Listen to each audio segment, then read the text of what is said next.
One of the myths that we have today is that adults can't be re-educated. We view education as this thing where you go to school, you come out when you're out of college and you're done. No more education. Well, that's wrong.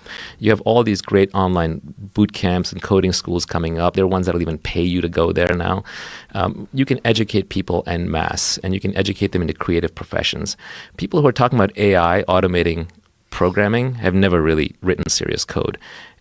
Coding is thinking. It's automatic structured thinking. An AI that can program as well or better than humans is an AI that just took over the world. That's endgame. That's the end of the human species. And I can give you arguments why I don't think that's coming either. People who are and I know I take the opposite side from some very famous people in this debate, but we're nowhere near close to general AI. Not in our lifetimes. You don't have to worry about it. Even in our lifetimes? Really? It's so overblown. It's a combination of Cassandra complex. It's fun to talk about the end of the world, combined with a God complex, like people who have lost religion, so they're looking for meaning in some kind of end of history. Right.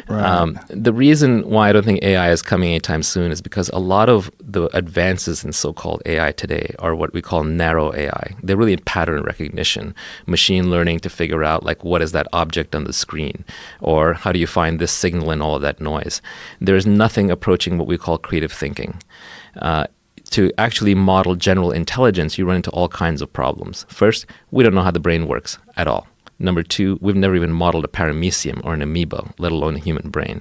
Number three, there's this assumption that all of the computation is going at the cellular level, at the neuron level, whereas nature is very parsimonious. It uses everything at its disposal. There's a lot of machinery inside the cell that is doing calculations, that is intelligent, that isn't accounted for. And the best estimates are it would take 50 years of Moore's law before we can simulate what's going on inside a cell near perfectly, and probably 100 years before we can build a brain that can simulate inside the cells. So putting it at saying that I'm just going to model a neuron as on or off and then use that to build a human brain is overly simplistic. Furthermore, I would posit there's no such thing as general intelligence. Every intelligence is contextual within the context of the environment that it's in. So you have to evolve an environment around it. So I think a lot of people who are peddling general AI, the burden of proof is on them. I haven't seen anything that would lead me to indicate we're approaching general AI. Instead, we're solving deterministic, closed-set, finite problems using large amounts of data. But it's not sexy to talk about that. If you're talking about mirroring the actual abilities of cells, or are you talking about recreating the actual mechanism? Like what is going on inside cells and biological organisms? Yeah, we just don't know how intelligence works. Right. We don't know. We literally have no idea. So most of the AI approaches basically say we're going to try and model how the brain works, but they model at the neuron level, which is saying this neuron's on, that neuron's off. Right. They're combining their signal. But I'm saying the neuron is a cell. Inside the cell, there's all this machinery going on that's operating the neuron that is also part of the intelligence apparatus. You can't just ignore that and abstract that out.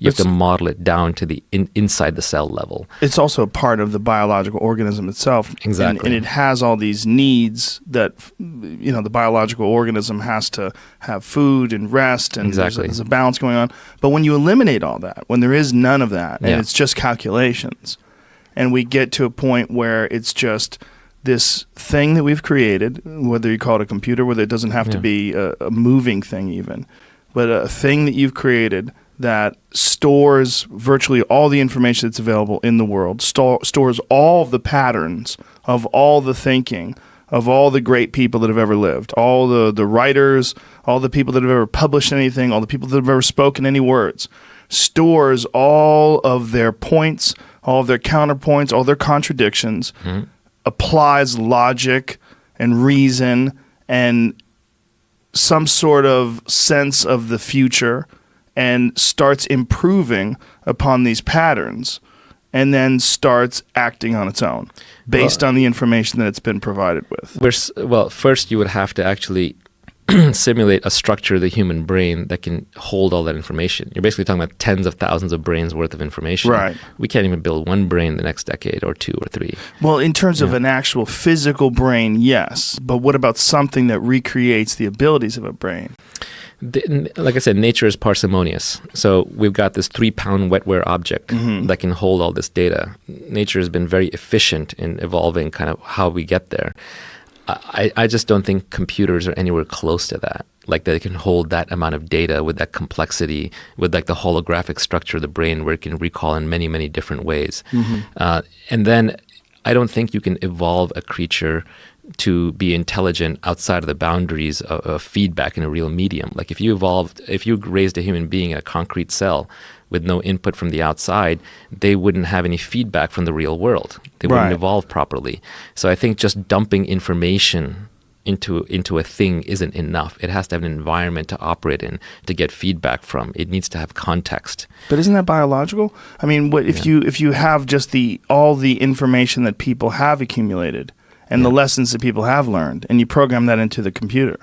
Like if we can take a computer that can beat someone at chess, the real question was, well, can we make some sort of an artificial intelligence that can beat someone at Go, which is far more complex than chess? They figured out how to do that too, and that was a giant shock, right? These are still man-made, very closed, bounded games.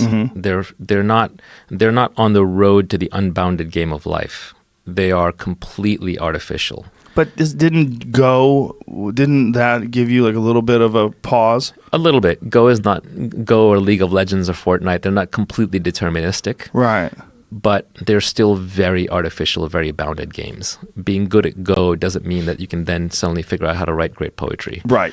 The creativity, for sure, is something that's creativity is the last frontier. So I do believe that automation over a long enough period of time will replace every non-creative job. Or every non-creative work. But that's great news. That means that all of our basic needs are taken care of, and what remains for us is to be creative, which is really what every human wants. Yeah. I mean, what are you doing right now? This is a creative job. Sure. Right?